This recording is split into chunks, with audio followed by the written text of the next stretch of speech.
मराठा आंदोलक जरांगे पाटील पुन्हा आक्रमक झालेत।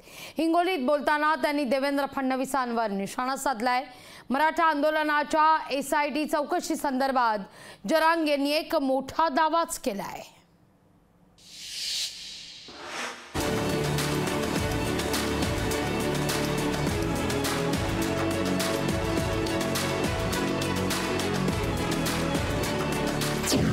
फडणवीसांच्या डोक्याला गुलाल लागू देणार नाही। एसआयटी वरून मनोज जरांगे पाटील संतापले। एसआयटी चौकशीत मंत्रीच अडचणीत येणार।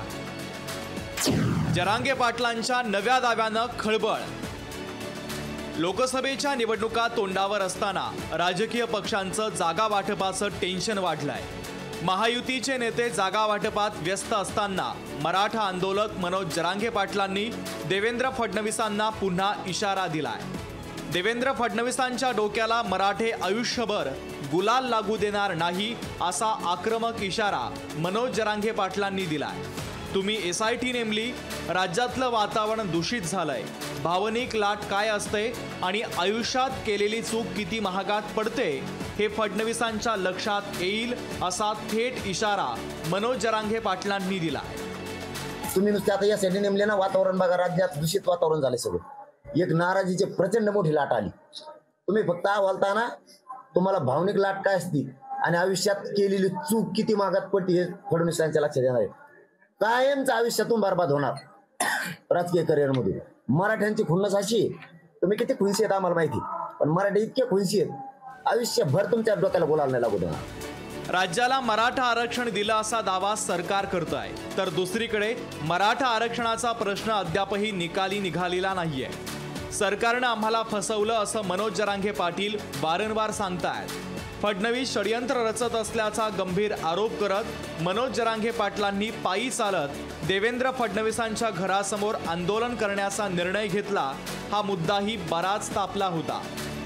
मी कोणाच्या दुकानात बसणार, मी तुला सागर बंगल्यावर पायी येतो, मध्ये जर गेलो मी मध्ये अन्न घेणार नाही असं तो क्वेश्चन करत जाणार। त्याच्यात दारात माल नेऊन टाका, त्याला बळी पाहिजे माझा। पण एक तर आता मला माघारी आणा तुम्ही मेलेलं म्हणून, आणि मला हत्या करायचा नाही कोण। त्यानंतर विशेष अधिवेशनात सरकारनं मराठा आंदोलनाची एसआयटी चौकशी करण्याचा निर्णय घेतला।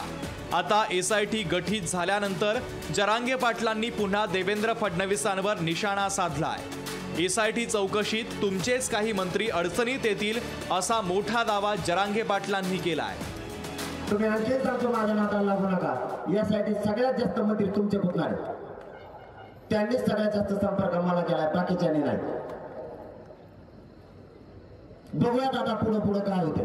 तुम्ही तर खोटा अहवाल त्याच दिवशी बनवलाय हेही आम्हाला माहिती, फक्त हे नाटक ही चौकशी। भाजपचे प्रदेशाध्यक्ष चंद्रशेखर बावनकुळे यांनी प्रतिक्रिया देताना देवेंद्र फडणवीसांनी मराठा समाजाला न्याय देण्याचा प्रयत्न केलाय, कुणीतरी मराठा समाजात संभ्रम निर्माण करत असल्याचं म्हटलंय। चौकशीला का घाबरताय?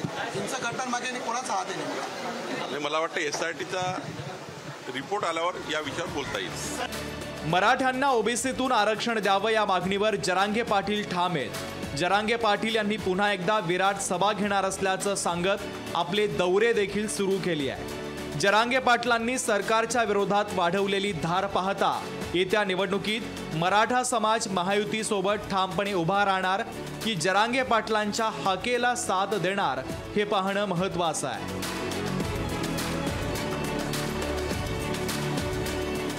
ब्युरो रिपोर्ट, लोकशाही मराठी, मुंबई।